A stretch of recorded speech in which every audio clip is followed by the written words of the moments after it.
Hi friends, welcome to my channel. இன்றைக்கி நம்ம சேனலில் ஒரு மதிய லஞ்சு ரெசிபி தாங்க போட்டிருக்கேன். அதுக்கு வந்து இன்றைக்கி அவரைக்காய் வச்சு ஒரு ரெசிபி செய்ய போகிறோம். அதுக்கு நான் அவரைக்காயை இந்த மாதிரி நைஸாக கட் பண்ணி எடுத்து வச்சுருக்கேன். அதுக்கு வெங்காயம், தக்காளி, பச்சை மிளகாலாம் எடுத்து வச்சுருக்கேன். அதுக்கு ஒரு கடாயில் எண்ணெய் ஊற்றி எண்ணெய் காஞ்சதும் ஒரு பட்டை, ஒரு பிரியாணியில் கொஞ்சம் சோம்பு போட்டு பொரிஞ்சதுக்கப்புறம் வெங்காயம், பச்சை மிளகா, கருவேப்பிலை எல்லாம் போட்டு நம்ம வந்து நல்லா வதக்கிக்கணும்.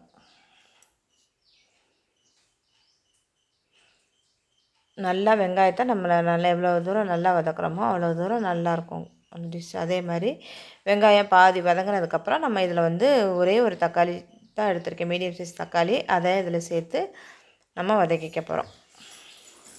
அவரைக்காய் வந்து அவரைக்காயின்னு இல்லை, இந்த க்ரீன் கலரு வெஜிடபிள்ஸ் எல்லாமே உடம்புக்கு நல்லதுன்னு சொல்லுவாள் கலராக.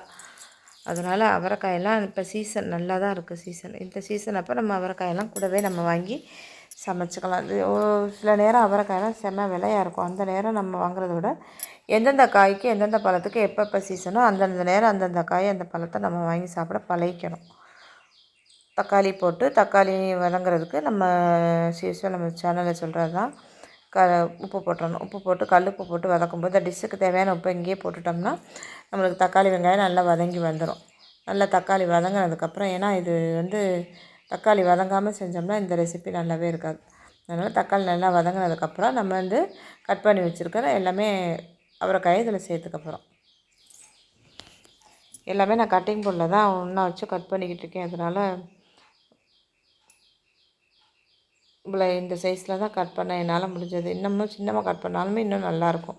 ஆனால் வந்து இன்னொரு இது சொல்லுவாங்க எல்லோரும், காய் வந்து ரொம்ப நைஸாக கட் பண்ணோம்னா அந்த சத்தெல்லாம் போயிடும் அப்படின்னு சொல்லி. அதனால் கொஞ்சம் பெருசாகவே இருக்கட்டுமேனு இந்த மாதிரி நான் கட் பண்ணியிருக்கேன். ரொம்ப பெருசு கிடையாது, இது கரெக்டான அளவு தான். நீங்களாம் எப்படி கட் பண்ணுவீங்கன்னு சொல்லுங்கள். அதே மாதிரி இப்போ நல்லா அது எண்ணெயிலே நல்லா வதக்கியாச்சு. தக்காளி வெங்காயத்தோடு சேர்ந்து அவரைக்காய் நல்லா வதங்கி வந்துருச்சு. இப்போ வந்து நம்ம இதுக்கு தேவையான மசாலாலாம் சேர்த்துக்க போகிறோம். கொஞ்சம் மஞ்சத்தூள், ஒரு ஸ்பூன் மிளகாத்தூள், ஒரு அரை ஸ்பூனு மல்லித்தூள், கொஞ்சமாக சின்ன ஸ்பூனில் ஒரு 1/4 ஸ்பூனு கரம் மசாலா சேர்த்து நல்லா மிக்ஸ் பண்ணிவிட்டு இப்போ தேவையான அளவு கொஞ்சமாக தண்ணி ஊற்றி நம்ம வேக வச்சுக்க போகிறோம். ஏன்னா நம்ம காய் எண்ணெயிலே வதங்கினது மட்டும்தான், காய் இன்னும் வேகலை. அதனால் இப்போ இதில் கொஞ்சம் தண்ணி சேர்த்து நம்ம நல்லா மிக்ஸ் பண்ணிவிட்டு நம்ம ஒரு மூடி போட்டு மூடி நம்ம காய் வேக வச்சுக்க போகிறோம். ஒரு 10 நிமிஷம் வெந்தாலே போதும். அவரைக்காயெல்லாம் சட்டுன்னு வெந்துடும். அதனால் நம்ம கொஞ்சமாக தண்ணி ஊற்றிட்டு நம்ம அந்த மசாலாலாம் அதில் பிடிக்கணும் இல்லையா, அதனால் கொஞ்சம் தண்ணி ஊற்றிட்டு நம்ம இப்போ வந்து மூடி போட்டு மூடி வேக வச்சுருக்கேன். இப்போ வந்து தேங்காய் அரைச்சிக்க போகிறோம். தேங்காயும் சோம்பு, ஒரு ஒரு அரை ஸ்பூன் அளவுக்கு சோம்பு போட்டிருக்கேன், ஜீரகம் கொஞ்சம் போட்டிருக்கேன். போட்டுட்டு நம்ம அதை வந்து மிக்சியில் போட்டு நம்ம நைஸாக அரைச்சிக்க போகிறோம். இப்போ வந்து இந்த டிஷ்ஷுக்கு பாதி தான் போட போகிறேன். இவ்வளோ தேங்காய் போடலைன்னா இதில் பாதி போட்டுட்டு நம்ம அடுத்த டிஷ் கொஞ்சம் வச்சுக்க போகிறேன். இவ்வளோ நல்லா அரைச்சாச்சு. இப்போ இதில் பாதி இதில் ஊற்றிட்டு மிச்சத்தை நம்ம அடுத்த ரெசிபி வச்சுக்கலாம். தேங்காய் போட்டதுக்கப்புறம் இதில் நான் ஒரு அரை ஸ்பூனுக்கு 1/4 ஸ்பூனு கொஞ்சோண்டு இஞ்சி பூண்டு பேஸ்ட்டு போட்டிருக்கேன். அது வீடியோவில் எடுக்க மறந்துட்டேன். இஞ்சி பூண்டு பேஸ்ட்டும் போட்டு அதுக்கப்புறம் எல்லாம் நல்லா வதங்கினதுக்கப்புறம் தேங்காய் இதை ஊற்றினதுக்கப்புறம் தேங்காய் நான் ரொம்ப நைஸெல்லாம் அரைக்கலை, கொஞ்சம் குறை தான் அரைச்சிருக்கேன். ஏன்னா அடுத்த டிஷ்க்கு எனக்கு அப்படி இருந்தால் தான் நல்லாயிருக்கும். அதனால் இதுக்கும் அப்படியே அரைச்சிட்டேன். அவ்வளோதாங்க. இதை ஊற்றி நல்லா அந்த தண்ணி கொஞ்சம் இருக்குல்லையே, அது வற்றுற அளவுக்கு ஒரு நிமிஷம் 2 நிமிஷம் கிளறினாலே போதும். செமையான சூப்பரான அவரைக்காய் மசாலா பொரியல் ரெடி ஆகிடுச்சுங்க. அடுத்து வந்து நம்ம வந்து கத்திரிக்காய் செய்ய போகிறோம். அதுக்கு ஒரு அதே கடாயிலே கொஞ்சம் எண்ணெய் ஊற்றி எண்ணெய் காய்ஞ்சதும் நம்ம வந்து கட் பண்ணி இந்த மாதிரி நீளம் இல்லாமல் சின்ன சின்ன கத்திரிக்காய் 4 நாளாக கட் பண்ணி வச்சுருக்கேன். அந்த எண்ணெய் கொஞ்சம் கூடுதலாகவே ஊற்றிருக்கேன். அந்த எண்ணெயிலே இதை நம்ம நல்லா காய் பாதி வேகிற அளவுக்கு நம்ம நல்லா வதக்கிக்க போகிறோம். நல்லா வதக்கிட்டு ஒரு 5 நிமிஷம் அப்படி வதக்கணும்னு வச்சுக்கோங்களேன். அந்த எண்ணெயிலே இந்த கத்திரிக்காய் நல்லா வெந்து வந்துடும். அதுக்கப்புறம் நம்ம இதில் கொஞ்சம் மசாலா மட்டும் சேர்த்துக்க போகிறோம். அவ்வளோதான். அந்த வெங்காயம் தக்காளி எதுவுமே போடலை. 2 சோம்பு போட்டிருக்கேன், அவ்வளோதான். வேறு எதுவுமே போடலை. இது வந்து சட்டுன்னு செய்கிற கத்திரிக்காய் வறுவலுங்க. நிறைய கத்திரிக்காய் குட்டி குட்டியாக இருக்கும், பார்க்கவே அவ்வளோ ஒரு ஆசையாக இருந்தது.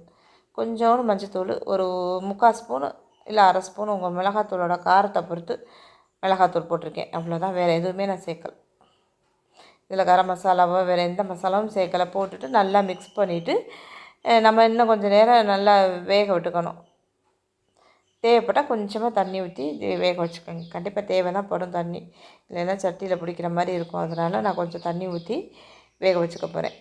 நம்ம முதல் டிஷ்ஷுக்கு இது கொஞ்சம் தேங்காய் அரைச்சி வச்சுருந்தது கொஞ்சம் வச்சுருக்கோம் இல்லையா, அதையும் நம்ம இதில் சேர்த்துக்கலாம். அது இல்லைன்னா கூட நம்ம இந்த மாதிரி மெத்தட்லேயே நம்ம கருவேப்பிலை மல்லித்தலை தூவிட்டு இதில் எப்படி வேக வச்சு சாப்பிட்டாலுமே நல்லாயிருக்கும். நான் அதில் கொஞ்சம் தேங்காய் மிச்சம் இதுக்காக தான் வச்சுருக்கேன். அதனால் இது வந்து கொஞ்சம் தேங்காய் போடுறதுனால நல்லா தான் இருக்கும். இந்த மாதிரி வறுத்ததுக்கப்புறம் கொஞ்சம் தண்ணி ஊற்றி நான் வேக வச்சுருக்கேன். வெந்ததுக்கப்புறம் அந்த கடைசியில் அந்த தேங்காயை ஊற்றிட்டு நல்லா